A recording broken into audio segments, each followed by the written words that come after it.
Hey everybody, welcome to back to the YouTube channel.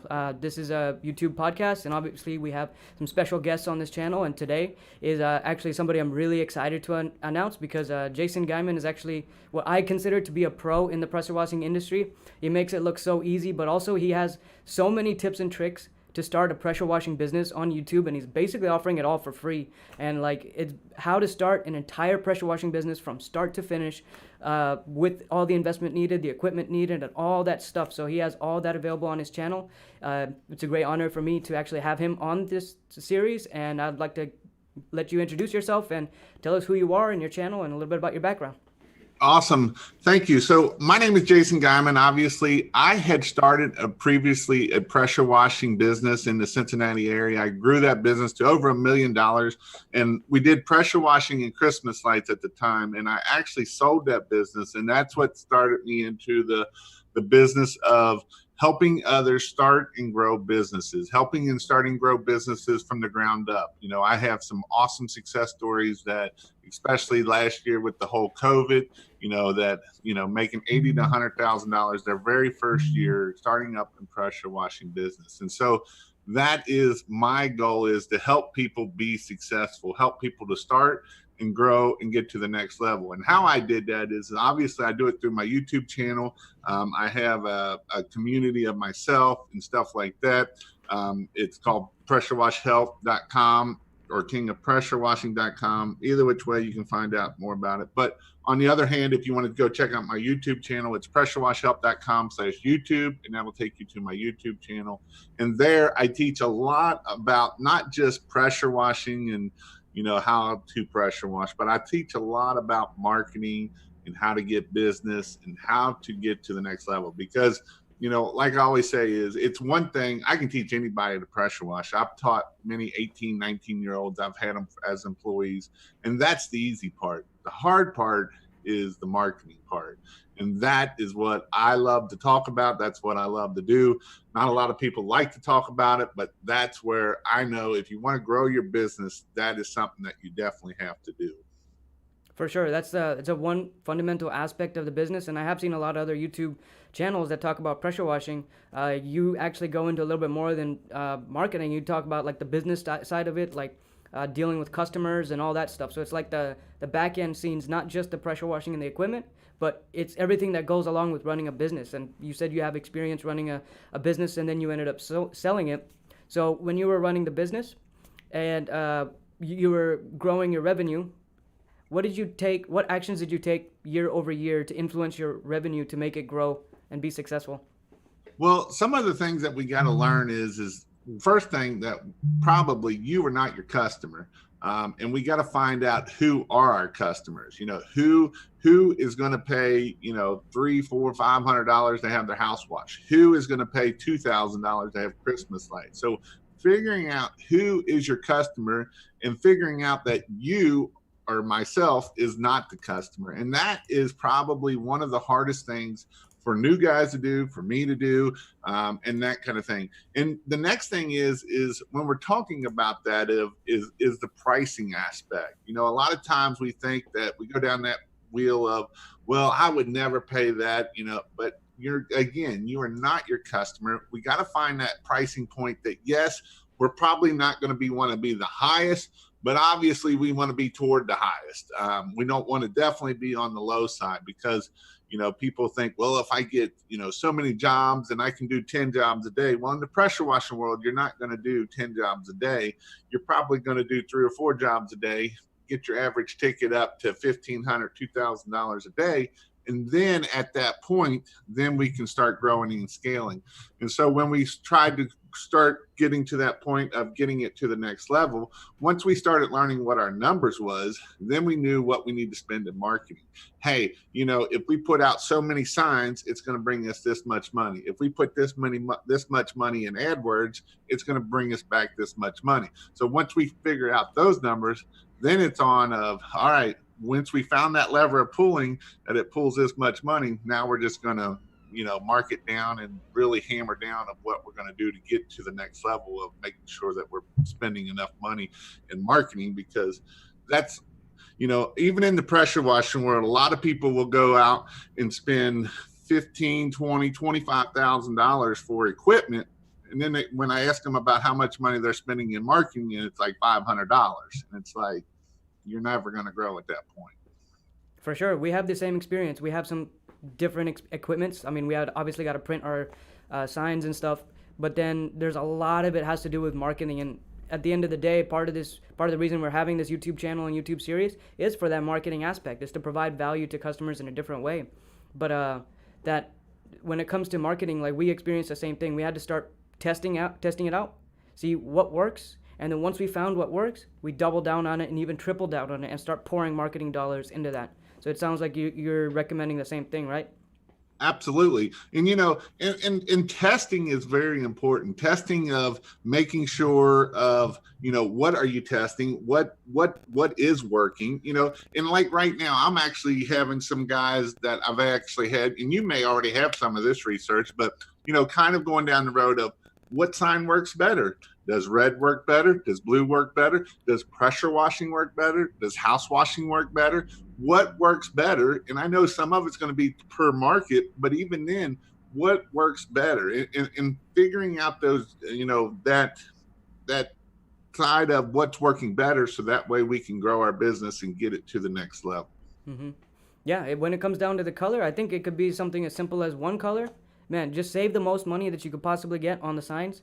Get as low colors as you can, and it's all about volume. The more you can put out, because it's just like it's a numbers game at that point. So try to bring the cost down, and you get more in the long run. But I don't know about the wording and stuff. That's a little bit of advanced research. I'd actually like to do that, see which one works better, pressure washing or house washing. So.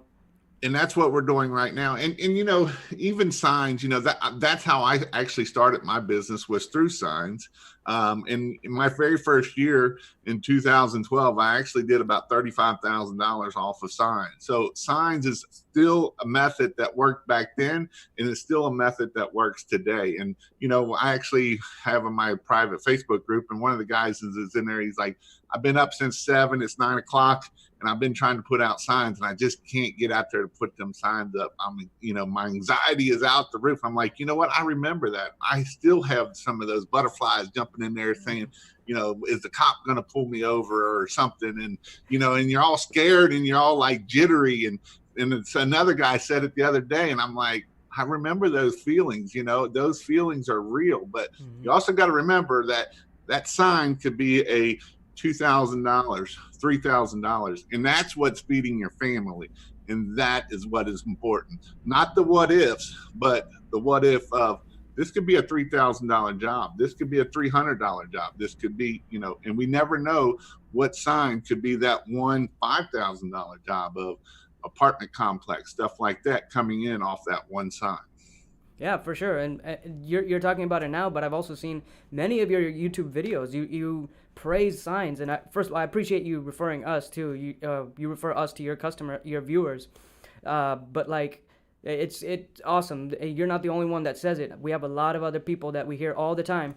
They get one job from that order from at least one sign. It pays for the entire set of signs. So it's like almost a guaranteed return on investment, and that type of marketing. And there's other types of marketing too, obviously. Yes. And I'm not just saying that for that, but you're absolutely right. There's a lots of different marketings, and that's where people get down pigeonholes of, what is best marketing? And, I've always said, you throw mud on the wall and see what sticks. And, don't just try one thing out. And even signs, you can't go out and put out 10 signs and say, never get a phone call and say, well, that didn't work. Or, go put out 10 door hangers or 100 door hangers. You got to put out lots of them. You got to be able to put out couple hundred signs, put out 5,000 yard sign or yard door hangers, put out 5,000 EDDM 3 times, 15,000 of those to see if they work, and then we can get the numbers coming in. So we really got to look at, when we're marketing, where we need to be at of what is getting work, what is doing that, even post of, Facebook. We can't go in Facebook and post one time a month and think, why is my business not growing? Why is that not working? Because no matter what we do, you either grow your business 2 ways.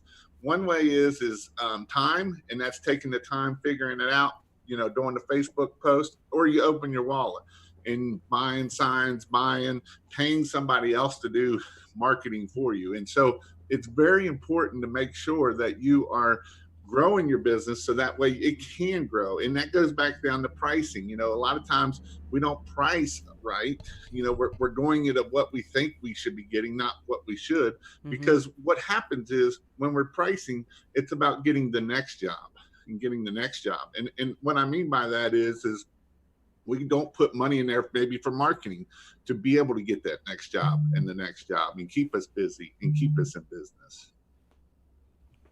Interesting. So there's a lot that goes into it. I'm so happy that you're praising so much about marketing because a lot of people are just not aware of it. So when it comes to like Facebook, I actually had a conversation with someone the other day that something as simple as anybody can do, like right now, if they're watching this video, you could do it right now. Open up a new tab on your phone or something. If you don't already have one, get a Google My Business. That alone is helpful for what's called search engine optimization, and that pays itself in the long run. A lot, and it's something you could probably do right now if you don't already have one. With Facebook, there's a couple different ways that I've seen people do Facebook. One is obviously the ads. The other one is posting and having consistent updates. So we're starting to get a little bit of that trial and error too. So we're making more posts, just being active, showing people that we're active on Facebook. So we're talking a little bit about like demographics, right? Advertising, how to get these customers. Is it consistent across all pressure washing businesses that the type of customer looks the same, or what is the similarity or differences, or what is the target demographic of your industry?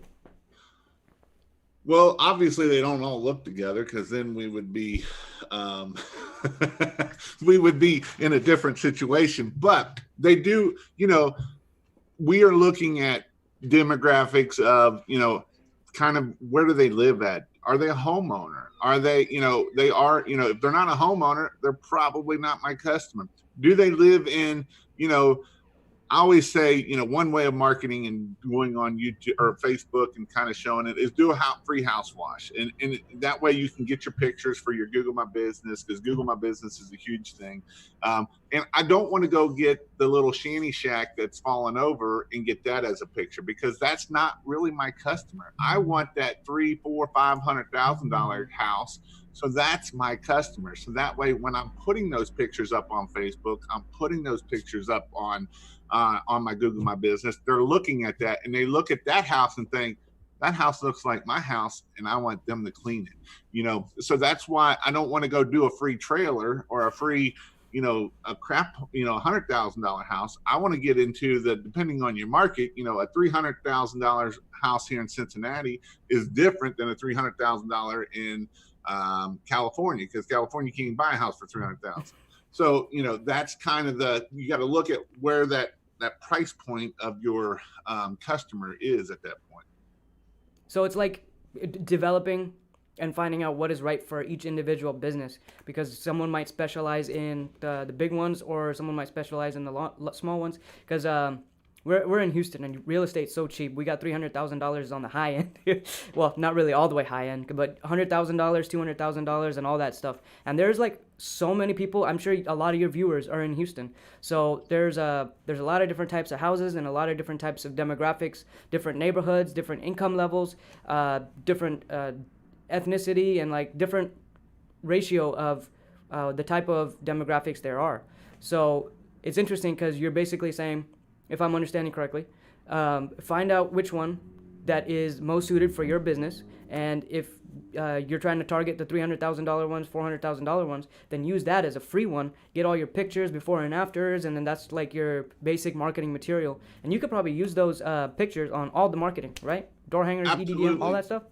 Absolutely. Everywhere you can use that stuff. And, there's two guys in Evansville, Indiana, which is in the middle of nowhere, Indiana.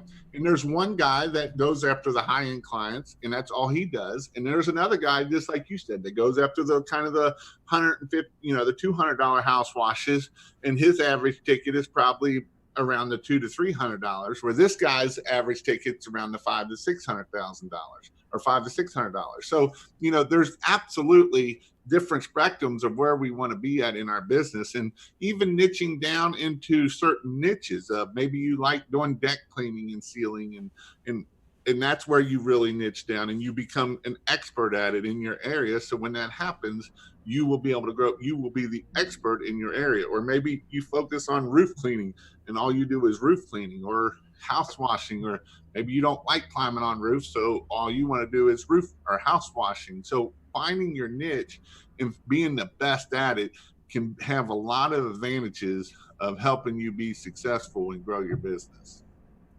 Awesome. That sounds awesome. It looks like to start a pressure washing business, like all of what you're saying can really be started in like maybe 3 weeks, 4 weeks, like starting to find the niche, learning, like getting the pictures, and then that's like your basic like startup stuff. And then and this doesn't just go for pressure washing either. This is just marketing in general. This is any business out there. I don't care what you in, anything that we've been talking so far, it can go down the plumbing route. We can go down any of these. It comes back to marketing at the end of the day. Everything is marketing. Everything, communication, answering your phone, all that goes together no matter what business you're in. You have to do it to be able to grow a business. For sure. Marketing is one of the fundamental things of it all. And then there's also something that's unique that's been required over the past few years, and that's innovation. Because there's companies like Amazon, they're completely innovating how retail works, and now there's a lot of retail stores closing down because they weren't able to keep up with the innovation. Is there any type of innovation, or is there any type of things that people have to keep up with in the pressure washing industry or in business as a whole? Absolutely. Things are changing. You have to keep, and not to say you have to change with everything, but even in the pressure washing, back in the old day, you used to just use high pressure. Then it moved to soft washing. Then it moved to different types of soft washing and how you can soft wash through that. In marketing changing all the time. Google can do one thing and slap you and shut. If you did stuff that is black hat, you will be done. And so you have to make sure that you are moving with the marketing, making sure you're able to move and do that. And it even goes with pressure washing. Like I say, we use a lot of chemicals to clean. So that way, we go back to the high school of, the pH scale and learning the pH scale. And, if it's an acid, we put a base on and what can play well with each other and what chemicals don't play well with each other. And so there is a lot to learn about pressure washing. And so that's what makes it fun. And at the end of the day, who doesn't like to see something green? And when you spray something up there, it just automatically cleans it. It's kind of satisfying to me just to sit there and watch it become clean at that point. Yeah, I've seen videos where it's like one of those ASMR, but not really. I'm using the word wrong, but it's so satisfying just watching an ugly house become clean, like a 10-minute, what is it called, time lapse? Man, it's really cool. So, the innovation definitely, like there are all types of things, like Google, like you were just mentioning. Black hat SEO is basically like something that you're doing that Google doesn't want you to do, but you found a way to game the system. And by doing that, once Google makes an update and learns that, oh, hey, you're trying to game the system, they'll not just slap you, they'll ban you from Google altogether. Luckily, it's not that easy to do black hat SEO. You kind of have to know what you're doing, so you can't accidentally. I guess you could, but it's very hard to accidentally do it. But at the end of the day, what Google wants to see and what Google wants, period, is just provide value to the viewers. Whether it's YouTube, whether it's your website, whether it's like content or like anything, just provide value. If you're providing genuine, real life value, then that's pretty much all you need. Yep. And that goes back to providing value on your website, providing value any way you can. Even on your website, communicate things that will help your customer, help them understand what's next, help them get down the road of, all right, even if doing, and not just do all words or all pictures. This is why on your website things of, you do need pictures and words and videos, because everybody buys differently. Not everybody buys the same. Not everybody understands the same. And so that's why that is very important. Now, anytime you can manipulate Google, that's not a good thing. And that goes back to the black hat stuff of, if you can manipulate Google, they will smack you down fast. It's a matter of will, not even if. Like, it will happen. I've seen it happen, and it's so unfortunate. But they will have a bird update that will kill you down fast. Mm-hmm. Luckily, there are platforms like we have a website builder. There's also WordPress, and there's a lot of different plugins and things like just neat little items. It's a what you see is what you get editor, basically drag and drop.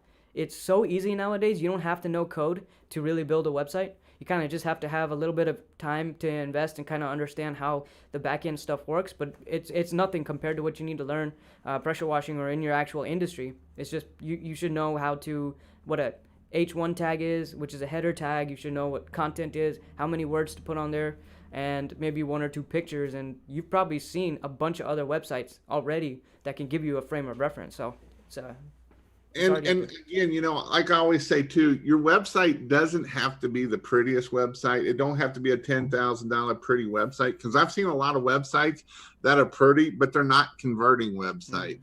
I've seen a lot of ugly websites that are like a converting machine. And though I would much rather have a converting machine that's making me money versus a pretty website that doesn't do me any good at the end of the day. Yeah, absolutely. So it boils down to a few different things. Like, what is your call to action? Are you channeling your audience in the right way? Like, is their eyes going in the way that you're wanting them to? And then that call to action is like a button or something that says call now, or fill out a quote request or something like that. And I myself have also seen some really ugly looking websites, but man, like they are top of the line in how much sales are bringing, and it's very impressive to me, because like how can you make something that doesn't look that pretty, or maybe it looks like it was from the 2000s, but is doing better than, for instance, like a big website or a big company. Yep, absolutely. And I love watching them. I think it's funny. I think the biggest thing is a lot of times you get designers that, you know, they don't want that call now button. They don't want that get a quote button. And, you know, my websites that I like to, whenever I see things, is every scroll, I want to be able to see a call to action, because the last thing I want to do is, man, I want this now. Do I got to scroll all the way to the top? Do I got to scroll all the way to the bottom? Where's their phone number? And the best ones is when you can't find their phone number or any contact information at all. Them are the best websites. Man, I hate those. Like, I'd be looking for contact information, and it's like, how do I get in touch with them? And that actually raises a red flag to me. It's like, why don't they want people contacting them? Do they not want, like, to know where you are, or they don't want you to know if they're a real company or not? It kind of raises some red flags. Right. No, it does. And that's what is important, to make sure that people are able to find that stuff so they can convert, so you can get it to convert. And that's the most important thing. Otherwise, it does us no good if it's not converting website at that point. Yeah. So you grew $1 million business. Surely that took you some years. Or a couple years, however much time that it took you, you must have experienced some challenges and some difficult decisions and things like that. Do you have any examples at the top of your head, or if you can share some light on that? So probably the biggest challenge is employees, learning how to keep employees, learning how to put systems into place. A lot of times put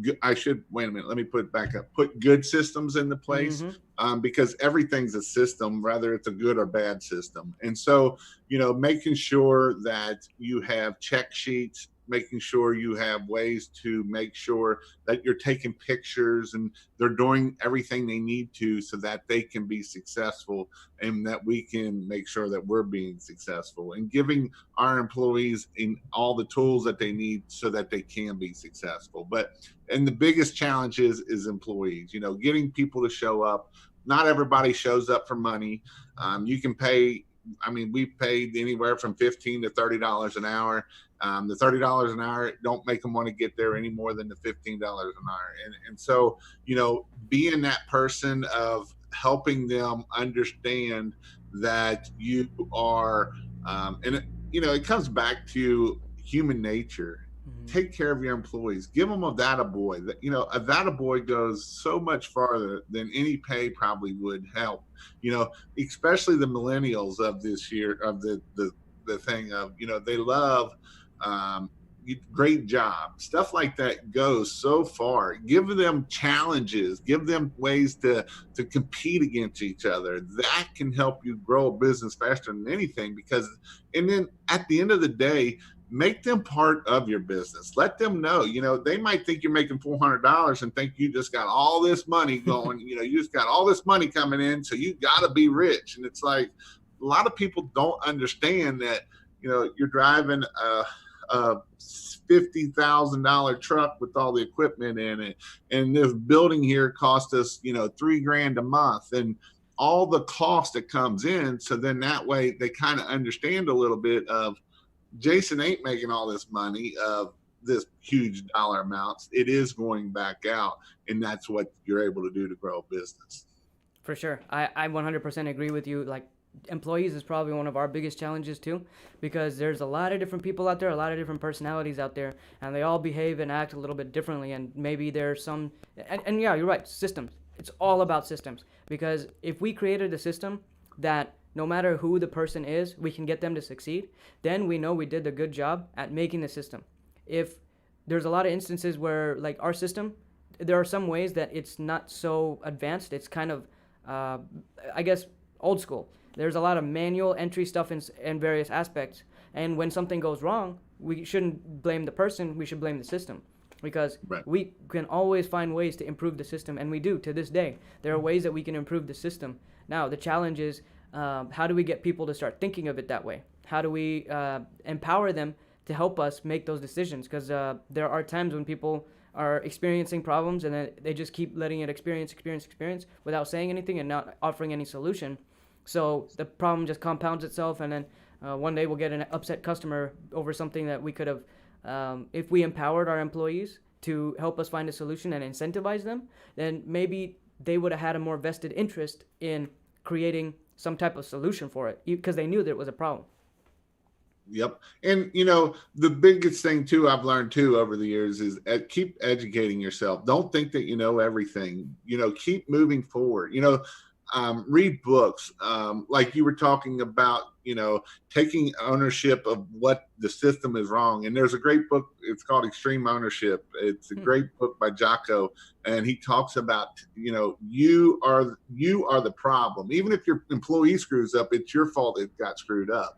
And taking that ownership of, making sure the systems are right, making sure the employees have the right stuff, making sure they're equipped right. And if they fail, then that means you failed because something in the system failed to allow that to happen. Maybe you didn't have a backup checkup to make sure that employee was doing what it needed to do, and you just thought that it would take care of itself. So, reading books, keep educating yourself, podcasts, I never read books when I was younger. Never. I hated them. I'm not a type of person, but I learned how to start doing audiobooks. And again, that's why we got to do different things. I learned by audiobooks. So I start reading or listening to audiobooks, figuring out what I need to do to be successful. And that's what I do. Incredible. I think having mentors or some type of putting good information into your mind, it results in good information coming out. But also the likewise is true. Garbage in, garbage out. So I don't watch the news. I don't keep up with current events, none of that stuff, because there's all of this fear, anxiety, and all that stuff going into me. But I do like to listen to motivating stuff, and that's another reason we're starting this. And you've started something like that too. You're offering a podcast, and you do a lot of value-added stuff too. So when it comes to mentors, YouTube, audio, what are some of your favorite ones, and what do you recommend? Well, obviously, I would recommend kingofpressurewash.com/podcast. That's my podcast that I'm doing. But I listen to a bunch of them. I listen to different ones, Michael Stelzner from Social Media Marketing Exam, I believe it is a great podcast to listen to. I've listened to Pat Flynn. He's very good. And some of these guys that I'm talking about isn't just pressure washing. It's just marketing in general, stuff like that. Flip Lifestyle, the Shane Sams is a great podcast that I like to listen to. So some of these podcasts are stuff that is positive. They're bringing positive stuff into me, and things like that. On the YouTube side, I really don't have, I know I put a lot of information out on YouTube, but I don't really watch a lot of YouTube. Mm-hmm. So a lot of my podcasts, my books, different things, books are very important to, look at, figure out, E-Myth was another good book. And if you're kind of trying to figure out where you are and stuff like that, E-Myth is a great book to, it don't have nothing what you think it is. It's all about building a business, whether you're an entrepreneur or you're a manager, and it kind of breaks those things down and how you can grow your business and be successful. I actually just finished that book because I always thought it was something with online stuff, and it has really nothing to do with that. That book was written in the 1980s. It's been rewritten since then to update it. That is another great book to read. And I'm not getting paid to say any of these books. I'm just telling you that these are some good books that will help you grow your business. Yeah, there's so many good resources out there. It's insane. Like, we don't necessarily have something that's in our industry to listen to, but there's a lot of things like Valuetainment. There's a guy named Patrick Bet-David. He owns a large insurance company. I think it's life insurance company, and he puts out a lot of free videos on YouTube of like all types of business. Like there's one in particular that sticks out to me, which was there's 7 different types of people that are employed at the company. There's sales, there's executive, there's I forgot, there's a few more, and then there's like operations, and you have to figure out how you're going to divide all of those 7 traits between the people that you have. And obviously when starting out, there's a lot of people, they're going to wear all the hats as starting out. So it's like, how do you determine who's, like, when are you going to devote time to this? And marketing is one of them. I should mention that. Marketing, sales, operations, and then there's like 4 other ones too. That's basically the book of E-Myth, same thing. Awesome. Yeah. And you know what else I learned? Now that you mention that, there's not really any new information out there. A lot of information is just compiled and reorganized in a way that somebody else can understand. Like pressure washing, I think a lot of that's been around for years, maybe decades and stuff. So that's not really new. It's just how are you compiling that information and passing it on to the next person. Yep, absolutely. Russell Brunson's another good person to listen to of learning different marketing techniques and kind of staying up on the new of what is working, what's not, kind of that kind of stuff also. So we talked a little bit about biggest challenge being employees, right? Yep. Do you know if you have any suggestions on how to find good talent, or any suggestions on maintaining good talent? Always be hiring and always be firing. Mm-hmm. But always be hiring, really, that's the biggest thing. We found a lot of people through Indeed. Try not to hire friends and family. That usually doesn't always work out and usually ends up not being pretty at the end of the day. So, make sure, Indeed.com is where we hired a lot of people out of it. And that's kind of my suggestion on that. Yeah, we definitely use Indeed too. We found a lot of good talent. Actually, almost all of our recent ones have come from Indeed. So another thing that we try to do is we incentivize our employees. Like, you're the business owner of your company, right? So when you hire somebody, how do you get that next person to have the same level of care, dedication, and desire to make the company succeed that you do? Because if they had that, then they would start their own business, right? Actually, I just read a book on that one too. It's called Vivid Vision. And it's if you don't know what the vision of your company is, how is your employees going to know what the vision of your company is? How do they want to know? How are they going to be excited to help you get that vision coming out? And how are they going to help you get to where you want to be at? And not just a vivid vision of yourself, but a vivid vision of the actual business. Who are you there? And it's not always about monetary goals. It's, some of it can be, what do we want this business to do? I want to be the best business that does marketing for people. I want to do the best business to do pressure washing.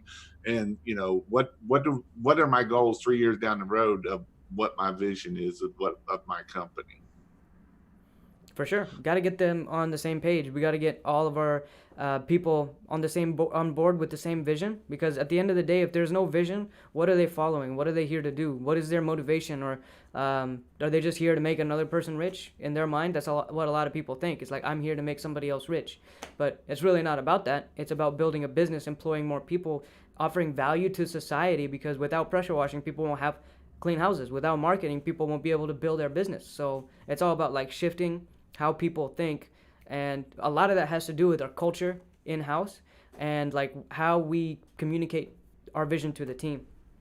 Absolutely. And even the culture, that's a great point of, having that culture of wanting people wanting to come to work, wanting us to win, wanting us to get to the next level, wanting us to be able to, um, you know, just wanting to help us succeed as a whole, and having that culture of, just things to help employees want to show up, help them want to become successful with us. For sure. And having the right employees will help scale the business. And scaling the business is, I'm sure, every entrepreneur's dream and reason for, or not every single one, but a lot of people have a desire to scale a business and have it a big business and employ a lot of people and obviously see that revenue too. So scaling is a big thing. Yeah, if you're not growing, you're dying. Mm-hmm. When it comes to scaling, do you have any, what does scaling mean to you as an entrepreneur, and what would you say to other people about scaling? The biggest thing I know about scaling is if you have a problem when you're little, when you get big, that problem don't go away. Mm-hmm. It just gets magnified with a magnifying glass. And so where employees was one of our hardest things, even when we were small. When I grew it to big, employees was still a harder thing. And a lot of it came back to not having the correct systems in place, not having a way to make sure my employees were getting the right training all the time, and they had step by step figure it out, so that way they could see it, figure out ways so that they can help them. Also, not giving your employees a little bit of a leadway. Sometimes we put too many systems in place, and then we don't allow that employee to grow, to be better at what he does, because then we put too much on him. And so that can be an issue. I had one of at my last Christmas light class I had, there was a guy there, and this kid was there, and this kid was 23, 24 years old, and he wasn't an actual welder per se, but he really wanted to learn welding. Well, there's guys that were welding for 40 years, and this kid's coming in there saying, "Hey, did you know this?" And that guy's like, "I didn't know that." But that's where the owner of that company is allowing this guy to, allowing him, and he's going and learning everything he can about welding. And that can help you grow a business. That can help you get way further than you can do it by yourself at the end of the day. Man, this guy who just started out teaching people who've done it for decades. And that's kind of the mentality that we try to keep in our facility too, because at the end of the day, anytime that we think that we know best is the moment that we stop growing, because there is no such thing as knowing best. There's always something to be improved, and we make it so our systems are open to suggestion and interpretation. So we just set a general guideline, and we encourage, hey, if you find something better, document it, and we'll turn that into something permanent that we do going forward. Absolutely. Interesting. So what are some things that you would talk about, like let's say, for instance, innovation? Can we go back to that a little bit? So do you have any systems in place, or is there any systems that you can think of that would help innovate, like softwares or something, as long as it's not a trade secret? I've come up with not really any softwares or anything like that. I've been one to, I figure it out and I've fixed it myself. But the biggest thing that I've kind of come up with is the 25-step house wash. And basically what it is it's step from the time you pull up, where you park at, where you do, why you park there, talking to the customer, the steps we've taken are before and after pictures. And basically, the first 15 steps has nothing to really do with house washing. It's got things of marketing, and that's what I try to push a lot of people of. A lot of times we get to these houses and we're like, oh, we're going to do a house wash, and we got to think about the next house wash and the next house wash and the house wash next week and the house wash next year. And so we want to do marketing while we can. We're doing a Facebook Live when we're doing that. We're making sure we got our pictures for the Facebook Lives or for our LinkedIn or for whatever we're doing, so that way we can grow. And even as the pressure washing side, using different methods of marketing, LinkedIn. Who would think that as a pressure washer, I could make money on LinkedIn? I got a guy last year that lives right down the road from me. He made over $150,000 off of LinkedIn. Wow. LinkedIn is a great way to grow your business. It's a great way to get those. I mean, you can look up property managers and facility managers and the way, doctors and lawyers and everything in your area that you can start targeting and trying to go and get after those people so that way you can grow your business that way. You mentioned something really interesting, that 25 steps. Where would somebody go to find your 25-step process? pressurewashhelp.com/free. You'll get, it's my membership. It's 30 days free. And in there, I talk all about it. I actually just started doing it at my in-person training. So I have in-person training too. So you actually get hands-on training, obviously. And that's where I put it all there, and it's getting ready to be in that part of the membership. So. Awesome. I was asking because you mentioned like a teaser. You were like where to park, what to do before that, and I'm thinking to myself, I hope he's charging for that, because you're literally giving somebody a business that's like that's beautiful, honestly. Like if I were to be in your industry, I would like hop on that in a heartbeat, because and I mean, one of the steps is making sure you put the sign at the house, and you put the sign at the end of the road. Another one is you're doing your 5 arounds. So I mean, there's all kinds of things that I'm talking about marketing, which I know I'm talking with UZ, but that's the whole purpose of that is to grow in our business. And yes, those 25 steps is basically making sure that we're growing our business and covering our tail all at the same time. interesting, man. That's impressive. So anybody listening, if you heard what he was just saying, definitely go check it out. I'm gonna put your link in the description as well. Awesome. So aside from that, is there anything, other tips that you would like to share with the audience, or any other business tips or something like that? Just don't stop, keep pushing. It's not a sprint, it's a marathon. It's not just hurry up, we can do something this week and think that it's just going to run for the rest of the year for that. It's over and over. How I grew my pressure washing channel is I do 2 lives a week, and I do 2 videos a week every week, and I've been doing that for 2 years now. And that that consistency, I've grown my training business, I've gotten it to the next level, and it's all from consistency. And it's the exact same thing that we have to do when we're doing pressure washing. We can't go put out 100 signs and not put any more out after that. We can't just put one post on Facebook and think it happened. Have a scheduling calendar in there. So every week you're doing something. Every Monday we're posting in these 5 groups. The Tuesday we're posting in those 5 groups. Wednesday we're posting it on LinkedIn. Thursday we're doing something. Friday, and we got to keep it going. The worst thing that happens with the pressure washing business and a lot of businesses is we do a lot of this marketing in the beginning. We start getting business. We quit doing marketing. We go do jobs, and then we're busy for a week, 2 weeks, 3 weeks, and then all of a sudden we quit marketing, and then it all slows down. And then so we're on this big roller coaster. So we have to be persistent in what we're doing to be able to grow it, to get it to the next level. So it sounds like you got some fundamental tips: consistency, marketing, and just keep at it, right? Yep, exactly. Cool deal. Well, Jason, I really appreciate you so much for hopping on this. I know you got your own YouTube channel to worry about, but you're a wonderful guest on this channel. I'm going to put all your links in the description down below. And also, yep, thank you. And for everybody, take care. Thank you.